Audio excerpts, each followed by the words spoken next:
I'm Ryan. And I'm Tessa. This is The Dark Dive, where we examine the stories that refuse to stay buried.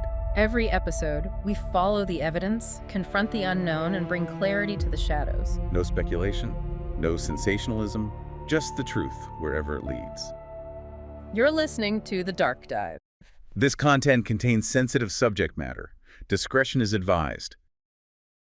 Imagine a crime so flawlessly and ruthlessly executed that it completely outsmarts an entire metropolitan police force. For 34 years. For 34 years, exactly.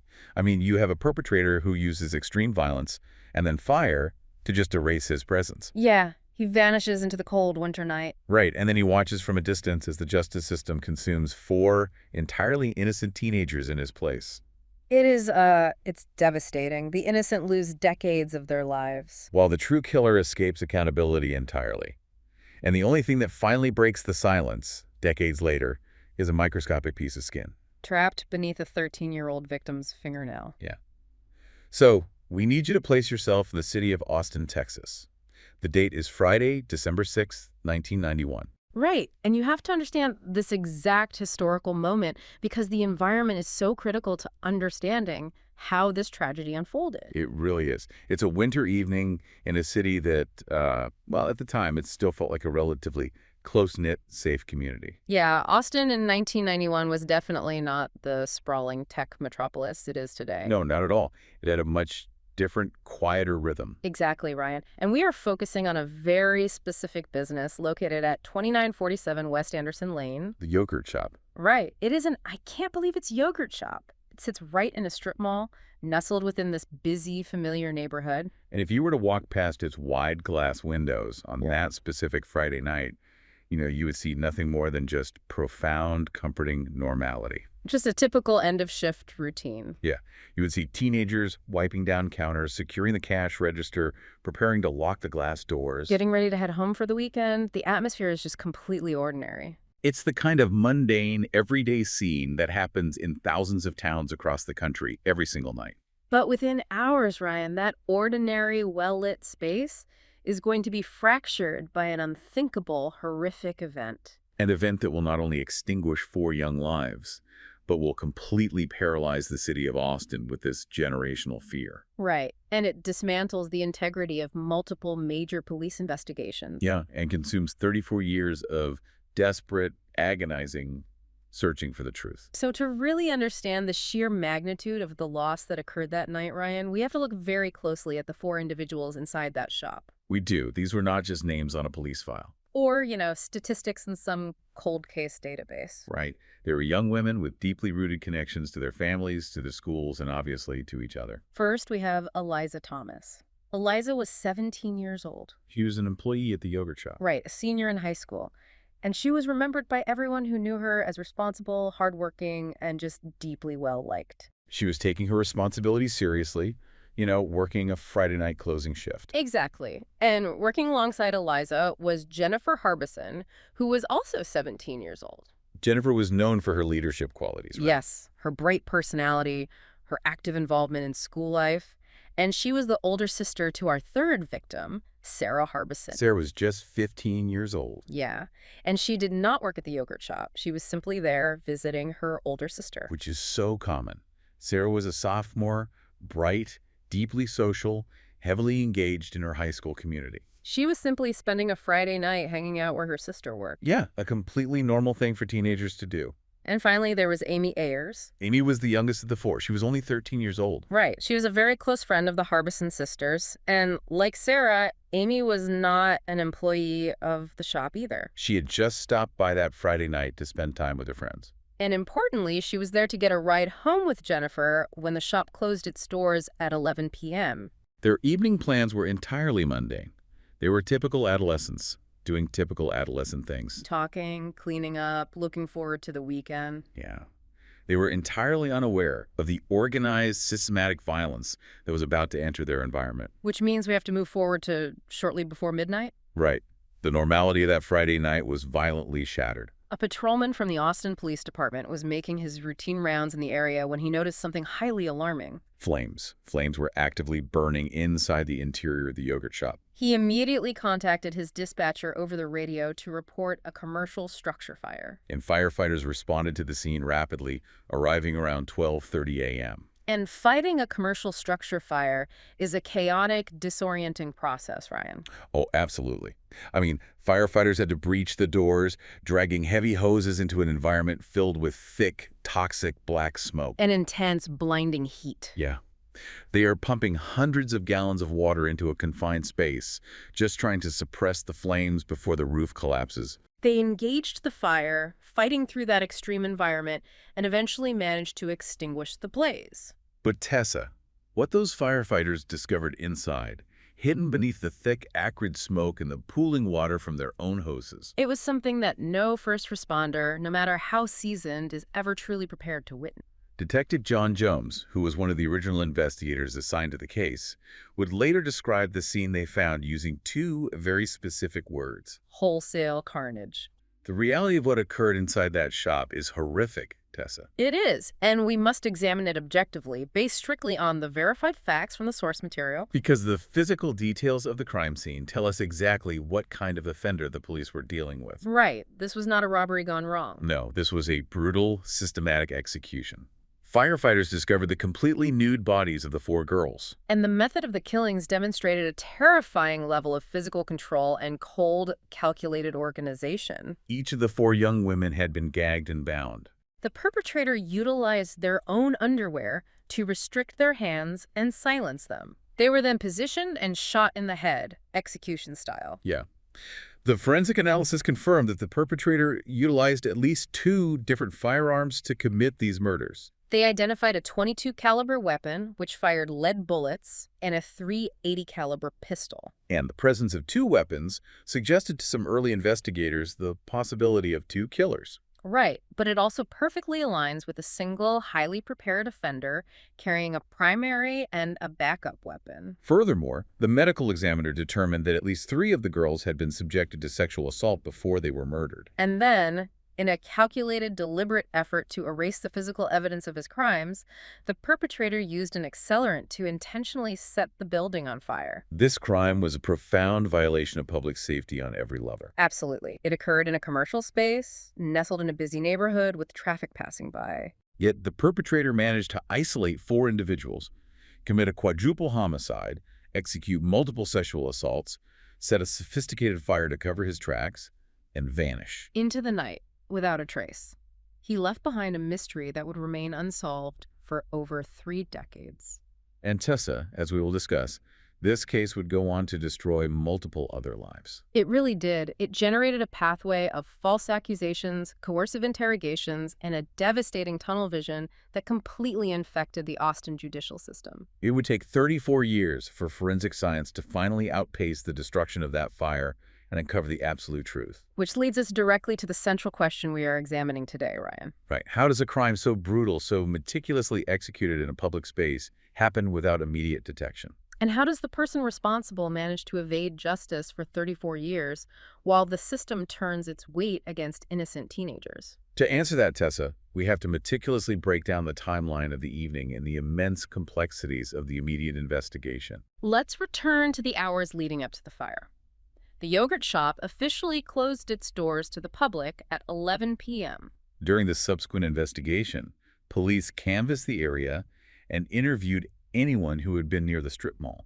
There were reports from a couple who left the shop just prior to closing time. Yeah, they reported seeing two men sitting at a table inside the shop, acting furtively. They weren't eating, they were just watching, avoiding eye contact. Furthermore, there was another critical detail from the timeline. About an hour before closing, a man was permitted by the staff to use the public restroom, which was located in the back of the shop near the rear exit. This led investigators to develop a working theory. Perhaps this individual waited in the restroom, Or perhaps while he was back there, he tampered with the locking mechanism of the rear door, propping it open with a piece of cardboard or manipulating the deadbolt to allow re-entry from the alleyway after the front doors were locked at 11 p.m. However, it is vital to note that while these sightings were investigated heavily, they were never definitively confirmed to be the killers. Right. But the crime scene itself, despite the devastating effects of the fire and the massive amount of water used to extinguish it, still held critical physical evidence. And Ryan, as you mentioned earlier, the physical evidence told a story of high organization. We know there were no signs of forced entry at the front of the shop. No broken glass, no pried locks. This strongly supports the theory that the killer either hid inside the shop until closing or entered through an unlocked back door. And in fact, the responding authorities found the back door unlocked, We also know that the cash register was found open and the money had been stolen. which, suggests a robbery element. Yeah. But given the extreme violence and sexual assaults, investigators had to determine if the robbery was the primary motive or if it was staged to mislead the police. And the use of fire is a classic, albeit extreme, forensic countermeasure. Yeah. The offender intentionally used an accelerant to set the interior ablaze, specifically to destroy biological evidence. Semen, saliva, hair, fingerprints, footprint impressions. Anything that might identify him. Fire is a highly destructive force, but it is actually a selective destroyer. That is a crucial distinction, Ryan. It obliterates soft tissue and delicate fibers, but it does not easily destroy dense bone. And it certainly does not destroy heavy metal like brass. The fire did not destroy everything. Investigators carefully sifted through the debris and recovered critical ballistic evidence. They found the .22 caliber lead bullets, which had been deformed by impact but survived the heat. And crucially, they found a single .380 caliber bullet casing. That specific casing had ejected from the weapon, bounced across the floor, and found its way down into a floor drain in the shop. That drain protected it from the most intense heat of the fire, and the water from the fire hoses cooled it, preserving the microscopic markings on the brass. They also recovered biological evidence. Despite the intense, searing heat of the structure fire, medical examiners were able to secure DNA from a male suspect as a result of 3 of the sexual assaults. The perpetrator thought he burned it all away, but he was wrong. The initial investigation launched by the Austin Police Department was massive. It was one of the largest, most resource-intensive manhunts in the history of the city. The police were operating under unimaginable public pressure. The entire region was terrified. Parents were pulling their kids out of after-school jobs. The police received thousands of tips and identified a significant number of potential suspects early on in the process. One of the earliest and most prominent suspects considered was a known, highly dangerous serial killer named Kenneth McDuff. McDuff had a documented horrific history of murdering teenagers in Texas, and he was known to be operating in the area around the time of the yogurt shop murders. The profile seemed to fit perfectly. It did. However, investigators thoroughly checked his alibis and physical locations, and they were able to definitively rule McDuff out relatively quickly. But his initial inclusion shows just how wide the net was cast. To give you an accurate idea of the sheer chaos and confusion surrounding this case, Tessa, over 50 different people eventually confessed to committing the yogurt shop murders over the years. That is a staggering number. It really is. This included Kenneth McDuff himself, who falsely confessed to the crime on the very day of his execution in November 1998. Likely just to manipulate the authorities one last time. Yeah. There was also a completely false, detailed confession given by 2 Mexican nationals in 1992 while they were being held by authorities in Mexico. That confession was quickly investigated, disputed, and ruled entirely false. It demonstrates how high-profile cases attract false confessors, people seeking notoriety or individuals confessing under pressure in other jurisdictions. And the immense, crushing pressure to find the killers and calm the public led investigators to look closely at local petty criminals in the Austin area. Right. A few days after the murders, a 16-year-old boy named Maurice Pierce was apprehended by security in a nearby shopping mall. He was caught carrying a handgun. Crucially, the weapon Pierce was carrying was a .22 caliber. This was the same caliber as one of the guns used in the yogurt shop. Now, ballistic testing would later conclusively prove that Pierce's gun was not the actual murder weapon, but at that exact moment, the police believed they had a massive break. They brought Pierce in for intense, tough questioning. And under that pressure, the 16-year-old Pierce implicated himself and 3 of his local friends. Robert Springsteen, Michael Scott, and Forrest Wellborn. None of these boys were older than 17 at the time. They were teenagers, local kids with minor records. However, the detectives working the case in 1991 recognized a fundamental disconnect. They did. They correctly assessed that Pierce was likely just trying to maneuver his way out of the immediate weapon charge by telling the police a story he thought they wanted to hear. Exactly, Ryan. The physical evidence simply did not align with these four teenagers. One of the original detectives accurately and astutely assessed the profile of the crime. He looked at the organized method of operation, the ability of the killer to completely control four victims simultaneously without them fighting back or escaping. The efficiency of the executions, and the calculated, calm destruction of evidence via arson. The detective concluded that this pointed strongly toward a highly organized adult offender who was experienced in committing serious, violent crimes. It did not point to a disorganized group of local teenage boys who had no history of this level of extreme violence. So, based on that sound logic and the lack of physical connections, these four youths were initially eliminated as suspects. But as we know, the investigation would fatally reverse course years later, tearing those four teenagers' lives apart in a devastating sequence of events. However, before we examine exactly how the system failed so catastrophically, we must clearly establish the absolute confirmed resolution of this case. We need you to hold the verified truth in your mind as we navigate the decades of lies and investigative tunnel vision that delayed it. We are going to fast forward through all of those investigative failures directly to September 26, 2025. On that day, the Austin Police Department formally and publicly announced the identity of the true perpetrator. The man who actually murdered Eliza, Jennifer, Sarah, and Amy was a highly mobile serial offender named Robert Eugene Brashers. Robert Eugene Brashers was born in 1958. At the time of the murders in 1991, he was 33 years old. He was an adult, highly organized serial killer and serial rapist. He fit the exact profile that the original detective had theorized back in the early days of the investigation. The method used to finally identify him 34 years later was a monumental achievement in forensic science. The Austin Police Department utilized investigative genetic genealogy. This is a technique that had been heavily pioneered and brought to the forefront of criminal investigations by genetic genealogist C.C. Moore around 2018. The biological evidence that had been so carefully preserved from the victims was analyzed using advanced genealogical databases to find distant relatives. Eventually building a family tree that led directly to Brashers. And the forensic confirmations linking Brashers to the scene were absolute and undeniable. Scientists developed a YSTR DNA profile from the vaginal swabs taken from 3 of the victims. Right, and this specific type of testing targets and isolates the male Y chromosome. This isolated profile matched the DNA of Robert Eugene Brashers. Furthermore, and incredibly importantly for the final confirmation, autosomal SPR testing was conducted. Autosomal testing provides a much more comprehensive genetic profile because it looks at chromosomes inherited from both parents, not just the male line. This testing was performed on biological material that was found underneath the fingernails of the youngest victim, 13-year-old Amy Ayers. That DNA was a definitive, confirmed match to Robert Eugene Brashers. And the physical evidence did not stop at biology, Tessa. The Austin Police Department also utilized the National Integrated Ballistic Information Network. Often referred to as NIBIN. Yes. Remember that single .380 caliber bullet casing that had ejected, fallen into a floor drain, and survived the immense heat of the fire?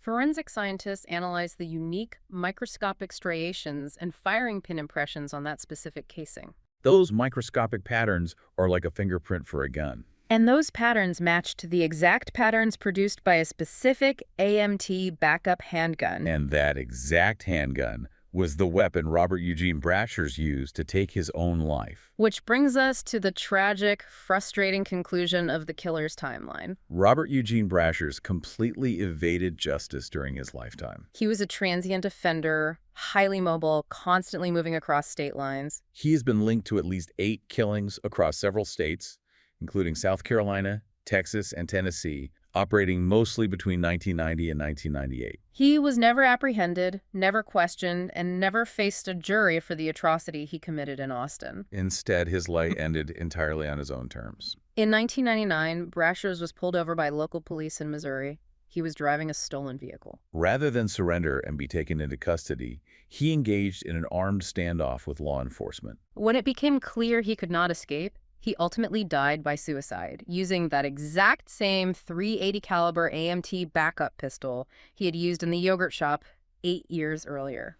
It is a profound, bitter irony that the true killer died in a standoff in Missouri in 1999, the exact same year that the Austin Police Department reversed course and actively began arresting 4 completely innocent teenagers for his crimes. The human elements of the investigation failed completely. The detectives succumbed to public pressure, they relied on psychological coercion instead of evidence, and they ignored the stark, silent reality of the physical space they were investigating. But I want to leave you with a thought regarding the quiet, undeniable, absolute resilience of the physical truth. While the detectives were busy interrogating frightened teenagers, and while the prosecutors were aggressively building their false cases for the jury, the real answers were patiently, silently waiting in the dark. The brass billet casing sitting in the cold water of the shop drain. The microscopic fragments of human DNA held tightly beneath Amy Ayer's fingernails. The physical evidence outlasted the intense fire that was specifically designed to destroy it. It outlasted the lies and manipulations told in the interrogation room. And it outlasted time itself, waiting 34 long years in a police evidence locker for forensic science to finally catch up, so that it could speak the absolute undeniable truth. We want to hear from you. If you have insights, questions, or theories, reach out. Your voice helps keep these stories alive. And if you want to hear more episodes of The Dark Dive, please like and subscribe. It helps us continue bringing these stories to light. Thank you for listening to this episode of The Dark Dive.